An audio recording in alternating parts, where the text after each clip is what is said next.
अस्सलाम वालेकुम वरहमतुल्लाह। अल्हम्दुलिल्लाह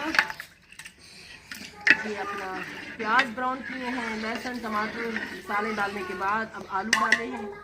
मटर थोड़े से सख्त होते हैं, मटरों के लिए ना अलग से बना रहे हैं, अलग से बॉईल कर रहे हैं। तो इसमें डालते हैं, ये इसके मज़दूरों के लिए खाना बन रहा है। बेटा डालें पानी इसके अंदर। मेरा मसला है ये थोड़ा सा टांग का, तो मैं चेयर पे बैठती हूँ, नीचे बैठ नहीं सकती। तो अल्हम्दुलिल्लाह तंगियों के बाद आसानियाँ हैं और पहले से कुछ बेहतर हूँ। लेकिन ये है कि गोडे का घुटने का मसला है ना, तो इसमें पट्टी शट्टी बांधी हुई है और टकोर मालिश वगैरह चल रही है।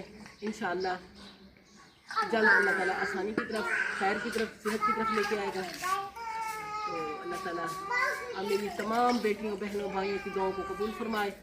तो जो अयाम ज़िंदगी के रहते हैं ना, बस ये मेरी दिली ख्वाहिश है कि इसको अल्लाह ताला एक लम्हा भी मेरा ज़ाया ना हो और ज़िक्र शुक्र के अंदर, खिदमत खल्क़ के अंदर